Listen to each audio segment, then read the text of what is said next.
Go.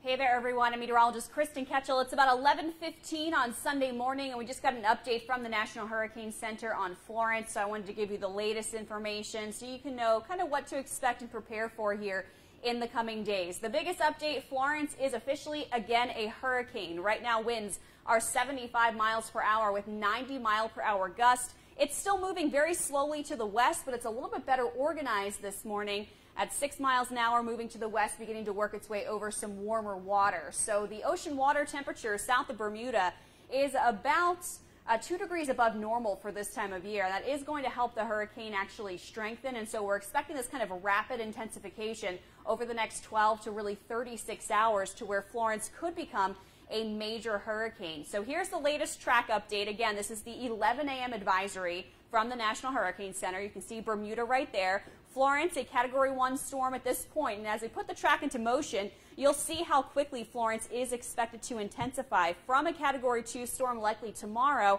up to a Category 4 hurricane, so a major hurricane by Tuesday morning. It kind of continues on this westerly trek, then eventually takes a turn more to the northwest here as we head into Wednesday and Thursday. So by Thursday morning, we will likely have a major hurricane sitting off the coast of the Carolinas. At this point, everywhere along the southeast coast needs to keep a close eye on Florence, but it looks like most of our focus is going to be along the North and South Carolina coast and the areas immediately inland. So we will likely see some rain effects, some flooding effects, and also the possibility of some life-threatening storm surge along the coastlines here in the areas that you see shaded in the cone. Now, the forecast cone is predicting where the center of the storm is going to be, but impacts from Florence are going to be felt far outside of this cone, so please don't focus on just the cone aspect. If you remember Hurricane Matthew 2 years ago, we were not technically in the cone for most of that storm, and it didn't actually make landfall along the North Carolina coast, but we had impacts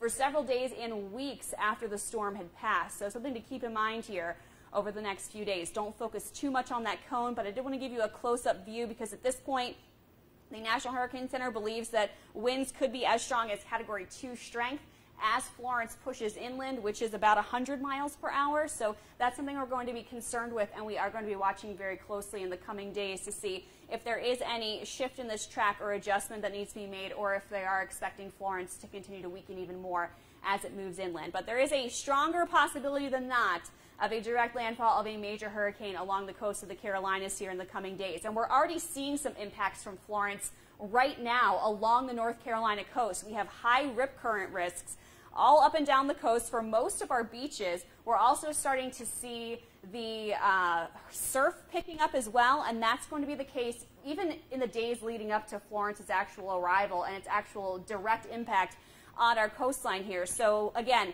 high rip current risk, high surf, ocean overwash going to become an issue for those areas immediately along the coast, and then we'll talk about storm surge as Florence actually does start to get a little bit closer here. Also, wind going to be a potential issue, so this is our chance of 40-mile-per-hour winds. So right now, Florence is a hurricane. It has 75-mile-per-hour winds, and those hurricane force winds only extend out about 15 miles from the immediate center of the storm. The tropical storm force winds, though, they can extend out over 100 miles from the center of the storm. So likely by Friday morning, most of central North Carolina are going to be dealing with at least tropical storm force winds. There's a 58% chance that by 11 a.m. Friday morning, we're in this kind of red shaded area here, Raleigh will be dealing with at least 40-mile-per-hour winds. And that number could be higher and continue to go up. So that's an area of concern too.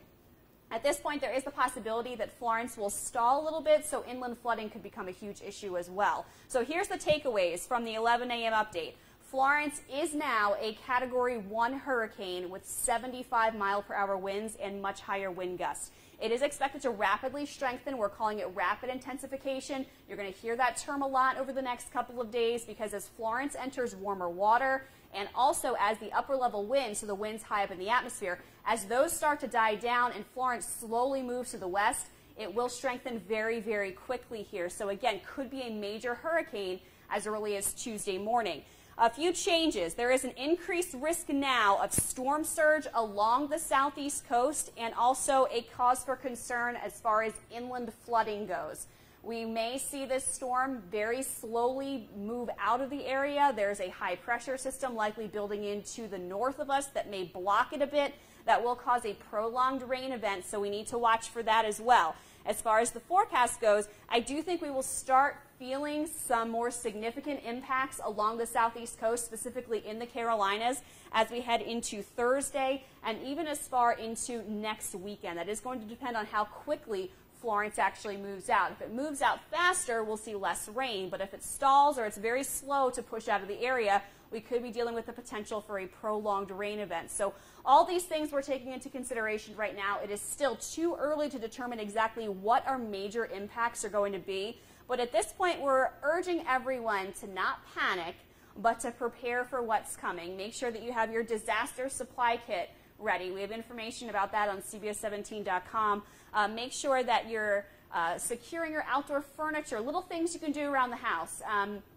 Making sure you have your necessary medications, your non-perishable food items, your water.